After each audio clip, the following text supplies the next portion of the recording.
আসসালামু আলাইকুম। আমি আজকে আপনাদের জন্য একটি দধি কাস্টার্ড জেলি ফুড নিয়ে আসছি। আমি এখানে 2 কাপ দধি মিল্ক দিয়ে কান্টিস মিল্ক দিয়ে অ্যাড করেছি। আমি এগুলা দিয়ে আজকে এই দধি কাস্টার্ড মিল্ক করব। এখন আমি দেখুন এখানে আমি 1 কাপ জেলি নিয়েছি, সাবুর জেলি। এখানে 1 কাপ নিয়েছি, ম্যাঙ্গো নিয়েছি, আর এখানে পেস্তা বাদাম, ম্যাঙ্গো ফ্রুটস, বাদাম। তো আমি এগুলা দিয়ে দিচ্ছি 1 কাপ। দেখুন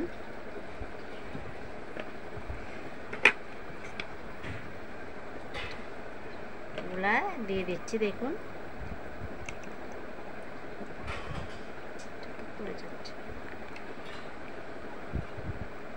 আস্তে আস্তে অ্যাড করি।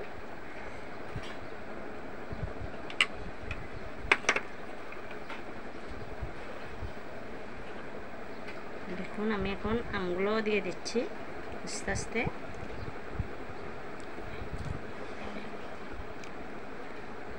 এখন আমি এগুলো একটা একটা বাটিতে নিয়ে নিচ্ছি। দেখুন আমার কাস্টার্ডটা কতটা সুন্দর হয়েছে, দই দিয়েছি বলেই আমার কাস্টার্ডটা।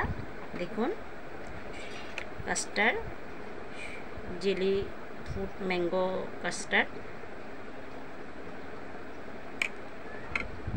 দেখুন আমি এখন বাদামগুলা ছড়িয়ে দিচ্ছি, ডেকোরেশন করে দিচ্ছি। দেখুন আর এখানে ম্যাঙ্গো ফ্রুটস দিয়ে দিচ্ছি, বাদামগুলা দিয়ে দিচ্ছি এখন। দেখুন দেখুন আমার দইয়ের মিশ্রণটা অনেক ঘনত্ব, কনডেন্স মিল্ক অ্যাড করেছি বলে। দেখুন এখন আমি এভাবে করে সবগুলা বাড়িতে নিয়ে নিচ্ছি।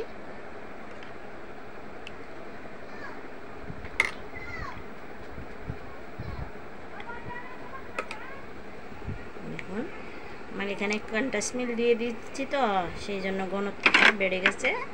দেখুন সাবুর জেলিটা দেখুন কতটা লোভনীয়, কতটা মজার ডেজার্ট একটি। দেখুন ঠান্ডা ঠান্ডা।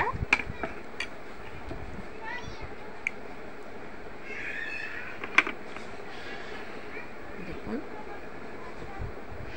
এটা ম্যাঙ্গোটা ফ্রিজে ছিল, সেজন্য আমি ঠান্ডা ঠান্ডা, অনেক ঠান্ডা ঠান্ডা কাস্টার্ড কনডেন্স মিল্ক দিয়েছি।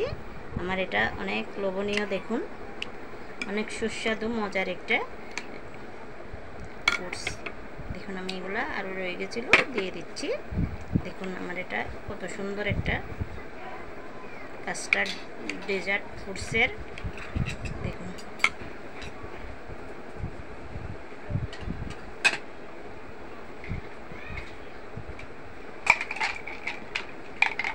এটা আইস দিয়ে দিচ্ছি। দেখুন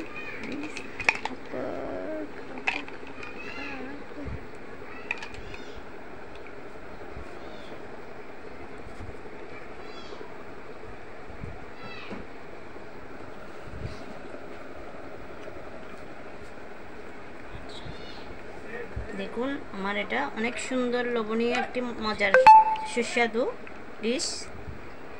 আপনারা সবাই বাসায় একবার ট্রাই করবেন এই রেসিপিটি ভালো লাগলে আমাকে লাইক কমেন্ট শেয়ার করবেন। দেখুন আজকের জন্য আপনাদের সাথে এই পর্যন্ত শেষ। অন্য কোনো দিন নতুন একটি রেসিপি নিয়ে হাজির হব। দেখুন